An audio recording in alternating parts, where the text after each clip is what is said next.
ರಾಯಚೂರು ಯೂನಿವರ್ಸಿಟಿಯಿಂದ ಶ್ರೇಷ್ಠ ಕೃಷಿಕ ಪ್ರಶಸ್ತಿ ಬಂದಿದೆ. ಮತ್ತೆ ಕೃಷಿ ಇಲಾಖೆಯಿಂದ 2022-23ನೇ ಸಾಲಿನಲ್ಲಿ ನಮಗೆ ಕೃಷಿ ಪಂಡಿತ ಅವಾರ್ಡ್ ಕೂಡ ಕೊಟ್ಟಿದ್ದಾರೆ. ಸಾಕಷ್ಟು ಸಂಘ ಸಂಸ್ಥೆಯವರು ಗುರುತಿಸಿದ್ದಾರೆ. ನಮ್ಗೆ ಅದಕ್ಕಿಂತ ಏನಂದ್ರೆ ಮೂಲ ಕೃಷಿಯಲ್ಲಿ ಆದಾಯ ಮಾಡಿ ಒಂದು ದೊಡ್ಡ ಒಂದು ಉದ್ಯಮಿಯತ್ತ ಒಯ್ಬೇಕು ನಾವು. ಕೃಷಿ ಅಂದ್ರೆ ಬರೀ ನಾವು ಆಹಾರಕ್ಕಾಗಲ್ಲ, ಇದೊಂದು ರೈತನಲ್ಲಿ ಆದಾಯ ಏನಂದ್ರೆ ಬೆಳೆಯೋದಷ್ಟೇ ಕರ್ತವ್ಯ ಅಲ್ಲ, ಆದಾಯವನ್ನು ಪಡ್ಕೊಳ್ಬೇಕು ನಾವು. ಆದಾಯ ಪಡ್ಕೊಂಡ ಮಾತ್ರ ನಾವು ಸದೃಢವಾಗಿ ನಮ್ಮ ಕುಟುಂಬ ನಮ್ಮ ಜೀವನವನ್ನ ಸಾಗಿಸ್ಲಿಕ್ಕೆ ಸಾಧ್ಯ ಇದೆ. ಸರ್, ಈ ಪಪ್ಪಾಯಿ ಆಗಿನ ನಮ್ಮ ರೈತರು ಎಲ್ಲಿ ಖರೀದಿ ಮಾಡ್ಬೇಕು? ಒಳ್ಳೆ ಆಗಿ ಸರ್, ಇದು ಮೂಲತಃ ಇದು ಮಹಾರಾಷ್ಟ್ರದಿಂದ ಬಂದಂತ ತಳಿ ಇದು. ಪ್ರಥಮದಲ್ಲಿ ನಾ ಹೇಳಿದ್ನೆಲ್ಲ ರೆಡ್ ಲೇಡಿಯನ್ನ ಬಿಟ್ಟು ಇದನ್ನ ಬೆಳೆದಾಗ ಫಸ್ಟ್ ಕೊಪ್ಪಳ ಜಿಲ್ಲೆಗೆ ನಾವೇ ತಂದಿದ್ದು ಇದನ್ನ. ಇದು ಫಸ್ಟ್ ಕೀಪಿಂಗ್ ಕ್ವಾಲಿಟಿ ಇಲ್ಲ, ಇದು ಮಾರಲ್ಲ, ಮಾರ್ಕೆಟಿಗೆ ಬೇಡಿಕಿಲ್ಲ ಅಂತ ಅಂದ್ರು.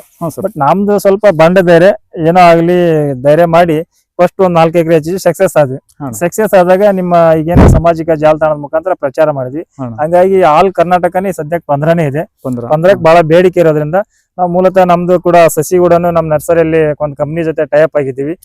ರೆಗ್ಯುಲರ್ ಅವರೇ ಕೊಡ್ತಾ ಇದಾರೆ. ಸಾಕಷ್ಟು ರೈತರು ಕೂಡ ಕೊಟ್ಟಿದ್ದೀವಿ. ಬಹಳ ಖುಷಿಯಾಗಿದೆ.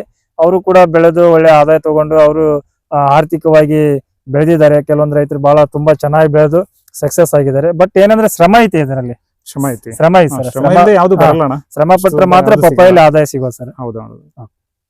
ಆಮೇಲೆ ಇದು ಒಂದು ಎಕರೆಗೆ ನಾವು ಎಷ್ಟು ಕ್ವಿಂಟಲ್ ತೆಗಿಬಹುದು? ಕ್ವಿಂಟಲ್ ವೈಸ್ ಹೋದ್ರೆ ಇದು ಒಂದು ಗಿಡದಿಂದ 80ರಿಂದ 150 ಕೆಜಿ ತನಕ ತೆಗೆದಿದ್ದೀವಿ ನಾವು. ಒಂದು ಗಿಡಕ್ಕೆ 900 ಸಸಿ ಕುಂದಿರ್ತವೆ.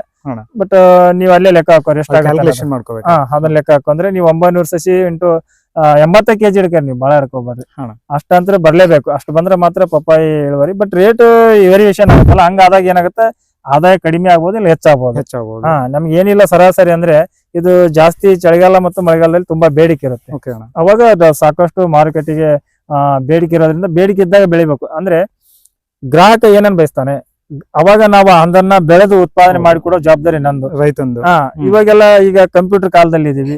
ಅಂದ್ರೆ ಯಾವ ಫಾಸ್ಟ್ ಫುಡ್ ಯಾವಾಗ ಏನನ್ನ ಬೆಳಿಬೇಕು ಅನ್ನೋದು ನಮಗೆ ಜ್ಞಾನ ಇರಬೇಕು. ಸುಮ್ನೆ ಯಾರೋ ಹೇಳಿದ್ರು ಏನೋ ಬೆಳೆದ್ವಿ ಅನ್ನೋದಲ್ಲ. ಋತುಗಾಲಕ್ಕೆ ತಕ್ಕಂತೆ ನೀವು ಬೆಳೆಗಳನ್ನ ಬೆಳೆದ ಮಾತ್ರ ನಿಮಗೆ ಆದಾಯ ಸಿಗುತ್ತೆ. ಈಗ ಚಳಿಗಾಲ ಮತ್ತು ಮಳೆಗಾಲ ಬಂದಾಗ ಪಪ್ಪಾಯಿ ಬೇಡಿಕೆ ಇರುತ್ತೆ. ಕೆಲವೊಂದಿಷ್ಟು ರಾಜ್ಯದಲ್ಲಿ ಯಾವ್ದು ಕೋಲ್ಡ್ ಇರ್ತಕ್ಕಂತ ಪ್ರದೇಶ ಇದಾವಲ್ಲ, ಆ ರಾಜ್ಯದಲ್ಲಿ ಸೇಲ್ಸ್ ಇರುತ್ತೆ. ದೆಹಲಿ, ಜಮ್ಮು ಕಾಶ್ಮೀರ, ಗೋವಾ, ಮಂಗಳೂರು, ಬಾಂಬೆ, ಇಲ್ಲೆಲ್ಲ ಭಾರತದಾದ್ಯಂತ ಎಲ್ಲಾ ಕಡೆಗೇನು ಹೋಗುತ್ತೆ. ಕೆಲವೊಂದು ಕಡೆಗೆ ಹೋದಲ್ಲಿ ಅಲ್ಲೆಲ್ಲ ಎಕ್ಸ್ಪೋರ್ಟ್ ಆಗುತ್ತೆ. ಮತ್ತೆ ಚೆನ್ನಾಗಿ ಕ್ವಾಲಿಟಿ ಬೆಳೆದ್ವಿ, ನೀವು ಕಲರ್ ಈ ತರ ಚೆನ್ನಾಗಿ ಬೆಳೆದ್ರೆ ಎಕ್ಸ್ಪೋರ್ಟ್ ಕೂಡ ಆಗುತ್ತೆ. ಬಟ್ ಬೆಳೆಯೋದು ನಮ್ ಕಡೆ ಇದ್ದದ್ದು, ಹೆಂಗ್ ಚೆನ್ನಾಗಿ ಬೆಳಿತೀವಿ ಹಂಗ ಮಾರುಕಟ್ಟೆ ಆಗುತ್ತೆ. ಬಟ್ ಕರೆಕ್ಟ್ ಆಗಿ ಬೆಳೆಯುವಂತ ವಿಧಾನ ಅಂತ ಬಂದಾಗ ಈಗ ನಮ್ಮ ರೈತರು ಎಲ್ಲಿ ಮಾರ್ಕೆಟ್ ಎಲ್ಲಿ ಕಳಿಸ್ಬೇಕು? ಸರ್, ಇದೇನಿಲ್ಲ, ನನ್ನ ಕಡೆ ಒಂದು 300-305 ಜನ ಬಯರ್ಸ್ ಇದ್ದಾರೆ. ಎಲ್ಲಾ ಜಿಲ್ಲೆಯಲ್ಲಿ ಇದ್ದಾರೆ ನನಗೆ. ಈ ಕಡೆ ಉತ್ತರ ಕರ್ನಾಟಕ, ಕಲ್ಯಾಣ ಕರ್ನಾಟಕ, ಆ ಕಡೆ ದಕ್ಷಿಣ ಕರ್ನಾಟಕ ಎಲ್ಲಾ ಭಾಗದಲ್ಲಿ ನನಗೆ ರೈತರು ಟಚ್ ಅಲ್ಲಿ ಇರೋದ್ರಿಂದ ಪ್ರತಿ ವರ್ಷ ಅವರೇ ಕಾಂಟ್ಯಾಕ್ಟ್ ಅಲ್ಲಿ ಇರ್ತಾರೆ. ನಮ್ಗೆ ಇಷ್ಟು ಟನ್ ಬೇಡಿಕೆ ಇದೆ, ಹಿಂಗ ನಮ್ಗೆ ರೈತರು ಬೆಳೆದಿದ್ದಾರೆ ಅಂದಾಗ ಆಯಾ ಜಿಲ್ಲೆ ರೈತರನ್ನ ಆಯಾ ಜಿಲ್ಲೆಗೆ ನಾನು ಒಂಥರ ಚೈನ್ ಸಿಸ್ಟಮ್ ಮಾಡ್ಕೊಂಡಿದ್ದೀನಿ. ಹಂಗಾಗಿ ನಾನು ಮಾರ್ಕೆಟ್ ವ್ಯವಸ್ಥೆ ಮಾಡ್ತೀನಿ. ಈ ಸಾರಿ ನಮ್ ಕೊಪ್ಪಳ ಜಿಲ್ಲೆಯಲ್ಲಿ ಒಂದು 10 ಜನ ಹುಡುಗರನ್ನ, ಡಿಗ್ರಿ ಮುಗಿಸಿದಂತ ಹುಡುಗರನ್ನ, ಅವರನ್ನ ನಾನು ಅವರಿಗೆ ತರಬೇತಿಯನ್ನ ಕೊಟ್ಟು ಅವರನ್ನ ಟ್ರೈನಿಂಗ್ ಕೊಟ್ಟು ಒಳ್ಳೆ ಎಕ್ಸ್ಪೋರ್ಟರ್ನ ಮಾಡ್ತಾ ಇದ್ದೀನಿ. ಅದರಲ್ಲಿ ನಮ್ ಬ್ರದರ್ ಕೂಡ ಇದ್ದಾರೆ. ಅವರು ಕೂಡ ಮಾಡ್ತೀನಿ ಅಂತ ಮುಂದೆ ಬಂದಿದ್ದಾರೆ. ಸುಮ್ನೆ ಖಾಲಿ ಕೊಡೋದ್ ಯಾಕ, ಸುಮ್ನೆ ಏನೋ ಒಂದು ಇಸ್ತ್ರಿ ಹಂಗೆ ಯಾಕಂದ್ರೆ ಚೈನಿ ಹೊಡೆಯೋದಕ್ಕಂತ ದುಡ್ದು ಚೈನಿ ಹೊಡ್ರಿ ಅಂತ ಹೇಳೋಣ ನಾನು. ಅಂದ್ರೆ ಬಸವಣ್ಣ ಹೇಳಿದ ಕಾಯಕವೇ ಕೈಲಾಸ ಅಂದಾಗ, ಹಂಗಾಗಿ ನಾವ್ ಏನಾದ್ರು ಪ್ರಯತ್ನ ಮಾಡಿದ್ರೆ ಮಾತ್ರ ನಮಗೆ ಫಲ ಸಿಗ್ಲಿಕ್ಕೆ ಸಾಧ್ಯ. ನಾವ್ ಈಗ ಎಲ್ಲ ಪ್ರಯತ್ನ ಮಾಡಿದ್ರೆ ಕೂತ್ಕೊಂಡ್ರೆ ಯಾವ್ದು ಸಿಗಲ್ಲ. ಈಗೆಲ್ಲ ನಾವು ಪ್ರಯತ್ನ ಮಾಡಿದೀವಿ, ಆದಾಯ ಬಂದಿದೆ. ಹಂಗಾಗಿ ನಾ ಹೇಳೋದು ಯುವಕರಿಗೆ ಇಷ್ಟೇ, ಯಾವ್ದು ಇಲ್ಲ ಅನ್ನೋ ಭಾವನೆ ಇಲ್ಲ. ನಾವು ಪ್ರಯತ್ನ ಮಾಡಿದಾಗ ಮಾತ್ರ ಎಲ್ಲದೂ ಇದೆ. ಯಾಕಂದ್ರೆ ಮುಚ್ಚಿಟ್ಟ ಜ್ಞಾನ ಕೊಳೆಯುತ್ತದೆ, ಬಿಚ್ಚಿಟ್ಟ ಜ್ಞಾನ ಒಳೆಯುತ್ತದೆ. ವ್ಯತ್ಯಾಸ ಏನಂದ್ರೆ ನಾವು ಜ್ಞಾನವನ್ನ ಪಡ್ಕೋಬೇಕು, ಸಮಾಜ ನಮಗೆ ಒಳ್ಳೆ ಜ್ಞಾನವನ್ನ ಕೊಟ್ಟೆ ಕೊಡುತ್ತೆ. ಈಗ ಒಂದು ಇಡೀ ಪಡೆದ ಮೇಲೆ ಪಡಿ ಕೊಡ್ಬೇಕಂತ ಹಿರಿಯರು ಹೇಳೋ ಮಾತಿದೆ. ಅದನ್ನ ಪಡ್ಕೊಂಡಿವಿ ಅಂದ್ಮೇಲೆ ನಾವು ಒಳ್ಳೆ ಪಡಿ ಕೊಡಕತ್ತೀವಿ ಅಷ್ಟೇ. ಇದ್ರಾಗ ಏನ್ ವ್ಯತ್ಯಾಸ ಏನಿಲ್ಲ. ಬಟ್ ಪ್ರಯತ್ನ ಮಾಡೋದ್ರಿಂದ ಒಳ್ಳೆ ಇದು ಸಿಗುತ್ತೆ, ಒಳ್ಳೆ ಫಲ ಸಿಗುತ್ತೆ ಸರ್. ಆಮೇಲೆ ನೀವು ಕೃಷಿ ಇಲಾಖೆಯಿಂದ ಹಲವಾರು ಸನ್ಮಾನಗಳನ್ನ ಪಡ್ಕೊಂಡಿದ್ದೀರಿ ಅಂತ ಕೇಳ್ಪಟ್ವಿ. ಈ ಕೃಷಿಲಿ ನಿಮ್ಮ ಸಾಧನೆಗೆ ಯಾವ್ಯಾವ ಪ್ರಶಸ್ತಿಗಳನ್ನ ನೀವು ಪಡ್ಕೊಂಡಿದ್ದೀರಿ? ರಾಯಚೂರು ಯೂನಿವರ್ಸಿಟಿಯಿಂದ ಶ್ರೇಷ್ಠ ಕೃಷಿಕ ಪ್ರಶಸ್ತಿ ಬಂದಿದೆ. ಮತ್ತೆ ಕೃಷಿ ಇಲಾಖೆಯಿಂದ 2022-23ನೇ ಸಾಲಿನಲ್ಲಿ ನಮಗೆ ಕೃಷಿ ಪಂಡಿತ ಅವಾರ್ಡ್ ಕೂಡ ಕೊಟ್ಟಿದ್ದಾರೆ. ಸಾಕಷ್ಟು ಸಂಘ ಸಂಸ್ಥೆಯವರು ಗುರುತಿಸಿದ್ದಾರೆ. ನಮ್ಗೆ ಅದಕ್ಕಿಂತ ಏನಂದ್ರೆ ಮೂಲ ಕೃಷಿಯಲ್ಲಿ ಆದಾಯ ಮಾಡಿ ಒಂದು ದೊಡ್ಡ ಒಂದು ಉದ್ಯಮಿಯತ್ತ ಒಯ್ಬೇಕು ನಾವು. ಕೃಷಿ ಅಂದ್ರೆ ಬರೀ ನಾವು ಆಹಾರಕ್ಕಾಗಲ್ಲ, ಇದೊಂದು ರೈತನಲ್ಲಿ ಆದಾಯ ಏನಂದ್ರೆ ಬೆಳೆಯೋದಷ್ಟೇ ಕರ್ತವ್ಯ ಅಲ್ಲ, ಆದಾಯವನ್ನು ಪಡ್ಕೊಳ್ಬೇಕು ನಾವು. ಹೌದು. ಆದಾಯ ಪಡ್ಕೊಂಡಾಗ ಮಾತ್ರ ನಾವು ಸದೃಢವಾಗಿ ನಮ್ಮ ಕುಟುಂಬ ನಮ್ಮ ಜೀವನವನ್ನ ಸಾಗಿಸ್ಲಿಕ್ಕೆ ಸಾಧ್ಯ ಇದೆ. ಹಾಗಾಗಿ ಇನ್ನು ಬೇರೆ ಬೇರೆ ಪ್ಲಾನ್ ಇದೆ. ಪ್ರೊಸೆಸಿಂಗ್ ಯೂನಿಟ್ ಮಾಡ್ಬೇಕಂತ ಇದೀವಿ, ಮತ್ತೆ ಇನ್ನು ವ್ಯಾಲ್ಯೂ ಅಡಿಷನ್ ಮಾಡ್ಬೇಕಂತ ಇದೀವಿ. ಏನಾಗುತ್ತೋ ಸಾಧ್ಯವಾದಷ್ಟು ಇಲಾಖೆಯ ಜೊತೆ ಮತ್ತು ಯೂನಿವರ್ಸಿಟಿ ಜೊತೆ ನಿಖರವಾಗಿ ಸಂಪರ್ಕದಲ್ಲಿ ಇರೋದ್ರಿಂದ ಸಾಧಾರಣವಾಗಿ ಇನ್ನು ಪ್ರಯತ್ನ ಮಾಡ್ತಾ ಇದ್ದೀವಿ. ಗುರಿ ಮುಟ್ಟೋದು ಇನ್ನೂ ದೊಡ್ಡದಿದೆ ಸರ್. ಸರ್, ನೀವು ಈ ಕೃಷಿನಲ್ಲಿ ತುಂಬಾ ಪರಿಣಿತರಾದ್ರಿಂದ ನಿಮ್ಮನ್ನೊಂದು ಕ್ವಶನ್ ಮಾಡ್ಬೇಕು ಅನ್ಕೊಂಡಿದ್ದೀನಿ ನಾನು. ಹೇಳಿ ಸರ್. ಈಗ ನಮ್ಮ ರೈತರು ಈಗ ತುಂಬಾ ಬಿಸಿಲು ನಾಡು ನಮ್ದು. ಹೌದೌದು. ಹಂಗಾಗಿ ಯಾವ್ಯಾವ ಟೈಮಲ್ಲಿ ಯಾವ್ಯಾವ ಬೆಳೆಗಳನ್ನ ಬೆಳ್ಕೊಳ್ಳೋದು ಸೂಕ್ತ ಅಂತ ಹೇಳ್ತೀರಿ? ಸರ್ ನೋಡ್ರಿ, ಆ ಋತುಗಾಲಕ್ಕೆ ತಕ್ಕಂತ ಚಳಿಗಾಲದಾಗ ಕಲ್ಲಂಗಡಿ ತಿನ್ನಂದ್ರೆ ತಿನ್ನಂಗಿಲ್ಲ. ಹೌದು. ಬೇಸಿಗೆಯಲ್ಲಿ ಇದು ನಿಮಗೆ ಕಲ್ಲಂಗಡಿ ಬೇಕಂತಾರೆ ಗ್ರಾಹಕರು. ಈ ಚಳಿಗಾಲದಾಗ ಕಲ್ಲಂಗಡಿ ಹಣ್ಣು ಕೊಟ್ವಿ ಅಂದ್ರೆ ಶೀತ ಆಗತ್ತಪ್ಪ ಅಂತ ನಮ್ಮ ಮನೆಗಿರೋ ಮಕ್ಕಳೇ ಬೈತೀವಿ. ಅವಾಗ ಪಪ್ಪಾಯ ಹಣ್ಣು ತಿಂತಾರೆ. ಪಪ್ಪಾಯ ಹಣ್ಣು ತಿನ್ನೋ ಪಪ್ಪಾಯ ಹಣ್ಣು ಬಳಕೆ ಮಾಡುವಂತ ಪದ್ಧತಿ ಇದ್ದಾಗ ಅವಾಗ ಬೆಳಗ್ಗೆ ಯಾವ್ಯಾವ ತಿಂಗಳಲ್ಲಿ ಯಾವ್ಯಾವ ಕೃಷಿನ ನಾವು ಮಾಡ್ಕೊಂಡ್ರೆ ಸಕ್ಸಸ್ ನ ಕಾಣ್ಬಹುದು. ಸರ್ ನೋಡಿ, ಚಳಿಗಾಲ ಮಳೆಗಾಲದಲ್ಲಿ ಪಪ್ಪಾಯಿ ಬೇಡಿಕೆ ಇರುತ್ತೆ. ಹೌದು. ಕೋಲ್ಡ್ ಇರ್ತಕ್ಕಂಥ ರಾಜ್ಯಗಳಿರ್ಬೋದು, ಜಿಲ್ಲೆಗಳಿರ್ಬೋದು, ಈ ನಮ್ಮ ಮಹಾನಗರಿಗಳು ಸಾಕಷ್ಟು ಇದಾವೆ ನಮ್ಮ ಭಾರತದಲ್ಲಿ. ಲೆಕ್ಕ ಹಾಕಿದ್ರೆ ಅದು ಹೇಳಕ್ಕೆ ಆಗಲ್ಲ. ಹೈದರಾಬಾದ್ ಇರ್ಬೋದು, ನಮ್ಗೆ ಮುಂಬೈ ಇರ್ಬೋದು, ದೆಹಲಿ ಇರ್ಬೋದು, ಜಮ್ಮು ಕಾಶ್ಮೀರ ಇರ್ಬೋದು, ಗೋವಾ ಇರ್ಬೋದು.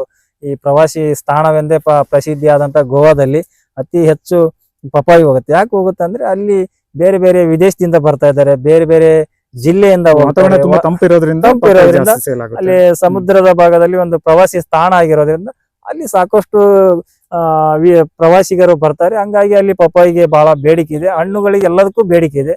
ಹಾಗಾಗಿ ಆ ಕಡೆ ಭಾಗಕ್ಕೆ ಸಾಕಷ್ಟು ನಮ್ಮ ಉತ್ತರ ಕರ್ನಾಟಕದಿಂದ ಗೋವಾಕ್ಕೆ ಹೋಗುತ್ತೆ.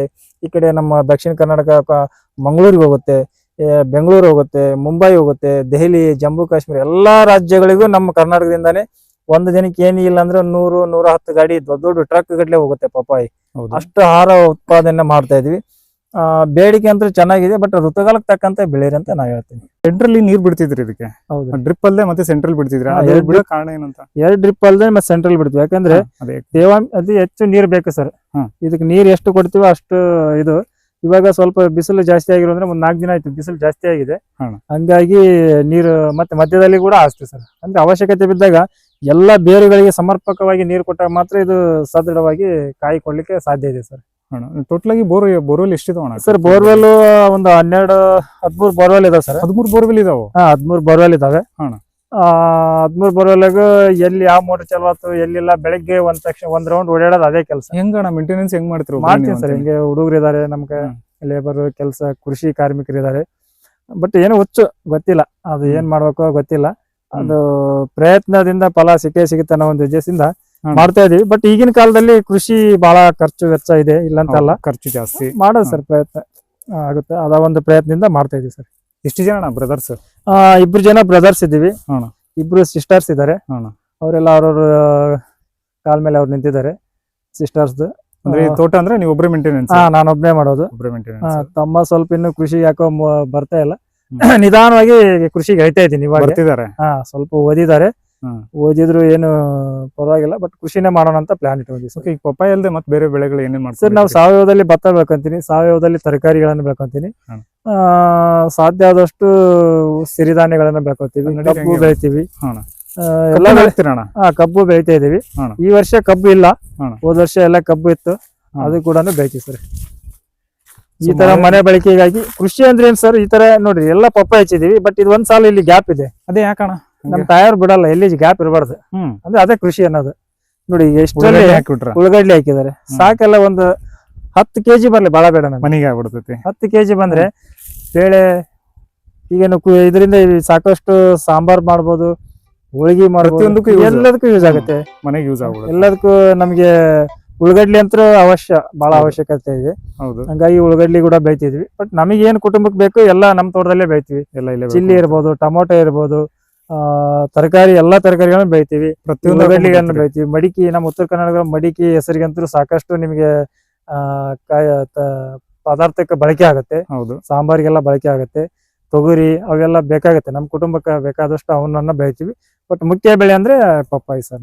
ಮತ್ತೆ ಏನೇನ್ ಬೆಳೆಗಳಿದಾವ ನೋಡೋಣ ಸರ್. ಇಲ್ಲಿ ತೆಂಗಿನ ಮರ ಇದೆ ಸರ್. ತೆಂಗಿನ ಮರನ ಅಲ್ಲಿಂದ ಬಂದಿದ್ದೀರಿ. ಮತ್ತೆ ನಿಮಗೆ ತೆಂಗಿನ ಹಾಲನ್ನ ಕುಡಿಸ್ಬೇಕನ್ನೋದೇ ನಮ್ದೊಂದು. ಸುರೇಶ್ ಅಣ್ಣ, ಕಷ್ಟ ಯಾಕೆ ತಗೋತೀರಿ? ಇಲ್ಲ, ಕಷ್ಟ ಅಂತೇನಿಲ್ಲ. ಬಂದಿದ್ದೀರಿ ಅಂದ್ಮೇಲೆ ನಮ್ಮ ಅದು ಒಂದು ಕರ್ತವ್ಯ. ಈಗ ನೀವು ಅಲ್ಲಿಂದ ಬಂದಿರಂದ್ರೆ ನಮ್ಗೊಂದು ಅದು ಒಂದು ಜವಾಬ್ದಾರಿ. ಎಷ್ಟು ಮರಗಳಿದಾವಣ್ಣ? ತೆಂಗಿನ ಮರ ಎಷ್ಟು? ತೆಂಗಿನ ಮರ ಒಂದು 11 ಇದಾವೆ ಸರ್. 11 ಮರಗಳಿದಾವೆ. 11 ಮರ ಇದಾವೆ. ಹ್ಮ್. ಅವು ಕೂಡ ಬಟ್ ಮನೆ ಬಳಕೆಗೆ ಮಾಡ್ತಾ ಇದೀವಿ. ಎಲ್ಲ ನಾಟಿ ಗಿಡಗಳೆಲ್ಲ ನಾಟಿನೇ ಸರ್. ನಾಟಿನೇ. ಒಂದು 15 ಮಾವಿನ ಮರ ಇದಾವೆ. ಹಾ. ಅವು ಕೂಡ ನಾಟಿನೇ. ಅಂದ್ರೆ ಎಲ್ಲ ಮನೆಗೆ ಬಿಟ್ಕೊಂಡಿದ್ದೀರಾ? ಮನೆಗೆ ಸೇಲ್ ಮಾಡ್ತೀರಿ? ಮನೆಗೆ ಸರ್. ಮನೆಗೆ ಎಲ್ಲ ಮನೆಗೆ ಸರ್. ಮನೆಗೆ ಇವು ತೆಂಗಿನ ಮರ ಮತ್ತು ಮಾವೆಲ್ಲ ಹಣ್ಣು ಬರುತ್ತೆ. ಹಣ್ಣು. ಉಪ್ಪಿನಕಾಯಿ ಹಾಕ್ತೀವಿ. ಈಗ ಸದ್ಯ ಫ್ಲವರ್ ಸ್ಟಾರ್ಟ್ ಆಗಿದೆ. ಜೇನು ಪೆಟ್ಟಿಗೆ ಇಟ್ಟಿದ್ದೀವಿ. ಪಾಲಿನೇಷನ್ ಬೇಕಾಗುತ್ತೆ. ಜೇನು ಪೆಟ್ಟಿಗೆ ಅದು ತೋರಿಸ್ಬೋದಾ ಸರ್? ಇದಾವೆ ಸರ್. ಅವು ಒಂದು 5-6 ಇದ್ವು. ಸ್ವಲ್ಪ ಕರಡಿ ಕಾಡದಿಂದ ಮತ್ತೆ ಅಲ್ಲಿ ಮನೆಗೆ ಇಟ್ಕೊಂಡಿವಿ. ಕರಡಿ ಬರುತ್ತಣ್ಣ? ಹೌದು ಸರ್, ಕರಡಿ ಬರುತ್ತೆ. ಎಲ್ಲ ಇದನ್ನ ಹಾಕೊಂಡಿದ್ರಿ? ಫಿನಿಶಿಂಗ್ ಎಲ್ಲ ಹಾಕೊಂಡಿಲ್ಲ ಇನ್ನು ಫಿನಿಶಿಂಗ್. ಬಟ್ ಇಲ್ಲಿವರೆಗೆ ಬರಲ್ಲ. ಆ ಕಡೆ ತೋಟದಾಗಂತೂ ದಿನ ಬರುತ್ತೆ. ಡೈಲಿ ಬರುತ್ತಾ? ಒಂದ್ ಸಾರಿ ಹೆಂಗ್ ಆಫೀಸ್ಗೆ ಹೋಗಿ ಸರ್ ವಿಸಿಟ್ ಮಾಡಿ ಡ್ಯೂಟಿ ಮಾಡಿಬಿಡ್ತಲ್ಲ, ಹಂಗೈತಿ ನಮ್ ತೋಟಕ್ಕೆ ಬಂದು. ಬಟ್ ನೀರಿನ ದಾಹ ತಳ್ಳಾರ್ದ ಮನೆ ಪೈಪ್ ಕೂಡ ಮುರಿದು ಹೋಗಿದೆ. ಏನು ಮಾಡಕ್ಕಾಗಲ್ಲ. ಕೆಲವೊಂದು ಏರಿಯಾದಲ್ಲಿ ನೀರು ಇದಾವೆ, ಅದಕ್ಕೆ ಗೊತ್ತಾಗಲ್ಲ, ಏನೋ ಗೊತ್ತಿಲ್ಲ. ಪೈಪ್ ಇಂತ ಏನ್ರ ಮುರಿದು ಬರುತ್ತೆ ಸರ್. ಬಟ್ ನೀರು ದಾಹ ತಳ್ಳಾರ್ದ ಈಗ ಇವಾಗ ಬೇಸಿಗೆ ಸ್ಟಾರ್ಟ್ ಆಗುತ್ತೆ. ನೀರಿನ ದಾಹ ತಳ್ಳಾರ್ದ ಪೈಪ್ ಕೂಡ ಮುರಿದಿದೆ. ಏನು ಮಾಡಕ್ಕಾಗಲ್ಲ ಸರ್. ಮೂಕು ಪ್ರಾಣಿ ಎಲ್ಲಾ ಪ್ರಾಣಿಗಳು ತಿಂದು ಉಂಡು ಆಮೇಲೆ ನಮಗೆ ಉಳಿತೈತೆ ಸರ್. ಅದ್ರಾಗ ನರಮಾನವರು ಕೂಡ ತಿಂದು ಎಲ್ಲರೂ ಉಳಿದ ಮೇಲೆನೆ ನಮಗೆ ಉಳಿಯೋದು. ಎಲ್ಲರೂ ಮನುಷ್ಯರು ತಿಂತಾರೆ, ಎಲ್ಲರೂ ತಿಂತಾರೆ. ಬಟ್ ನಮಗೂ ಉಳಿತೈತಿ ಅದು. ಒಂದ್ ಕಡೆಯಿಂದ ಹೋಗೋದ್ರಿಂದ ಏನೇ ಒಂದು ಹಾಡು ಭಾಷೆ ಇದೆ, ಕಾಯಿ ಹಾಕಿ ಕರ್ಮ ಕಳ್ಕೋಬೇಕಂತ. ಕಾಯಿ ಹಾಕಿ ಕರ್ಮ ಅದೇನೋ ಗೊತ್ತಿಲ್ಲ. ಮತ್ತೆ ಆ ರೂಪದಲ್ಲಿ ಆದ್ರೂ ನಾವು ಕರ್ಮ ಕಳ್ಕೊಳ್ಳೋಣ, ಜನರು ಬಳಕೆ ಮಾಡ್ಲಿ. ಯಾರಿಗೂ ಇವತ್ತಿಗೂ ನಮ್ ತೋಟಕ್ಕೆ ಬಂದವ್ರಿಗೆ ಯಾರಿಗೂ ಪಪ್ಪಾಯ ಹಣ್ಣು ಇಲ್ಲ ಅಂತ ಏನಿಲ್ಲ. ಯಾಕಂದ್ರೆ ನನಗೆ ಒಂದು ಕೇಳುವಾಗ ಇಷ್ಟು ಅನುಭವ ಹೆಂಗಣ? ಎಲ್ಲಿ ಹೆಂಗ್ ಬಂತು ಸರ್? ಇಷ್ಟು ಟ್ರೈನಿಂಗ್ ಹೋಗಿದ್ರೆ? ಟ್ರೈನಿಂಗ್ ಏನಿಲ್ಲ ಸರ್. ದಿನನಿತ್ಯದ ಕಾಯಕ, ದಿನನಿತ್ಯದ ಪ್ರಯತ್ನ, ದಿನನಿತ್ಯದ ಓಡಾಟ. ಎಲ್ಲಾ ಜಿಲ್ಲೆಯನ್ನ ಸುತ್ತಿದ್ದೀನಿ, ಎಲ್ಲಾ ರಾಜ್ಯಗಳನ್ನ ಸುತ್ತಿದ್ದೀನಿ. ಒಂದು ಹೊರದೇಶಕ್ಕೆ ಹೋಗೋದೊಂದೇ ಬಾಕಿ ಉಳ್ಕೊಂಡೈತಿ. ಅಂದ್ರೆ ಅಲ್ಲಿ ಇರ್ತಕ್ಕಂಥ ಜ್ಞಾನವನ್ನ ತಗೊಂಡು ಬಂದು ನಮ್ ತೋಟದಲ್ಲಿ ಬಳಕೆ ಮಾಡ್ಕೊಂಡು ಆದಷ್ಟು ಬೇಗ ಬರ್ಲಿ ಅವಕಾಶ. ಅಲ್ಲ, ನಿಮ್ಮ ದಯೆಯಿಂದ ಬಂದ್ರೆ ಒಳ್ಳೇದು. ಅದು ಕೂಡ ಆಶೆ ಇದೆ. ದಯೆ ಅಂತಲ್ಲ ಅಣ್ಣ, ನಿಮ್ಮ ಪರಿಶ್ರಮ ತುಂಬಾ ಇದೆ. ಪರಿಶ್ರಮ ತುಂಬಾ ಇದೆ, ನೋಡ್ತಿದೀವಿ. ಪ್ರಯತ್ನ ಮಾಡ್ತಾ ಇದೀವಿ.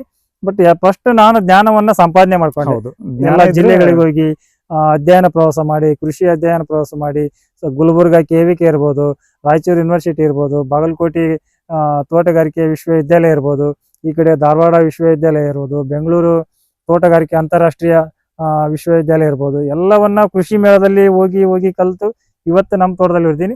ನನ್ನ ಜ್ಞಾನವನ್ನ ರೈತರಿಗೆ ಹಂಚ್ಕೋಬೇಕು.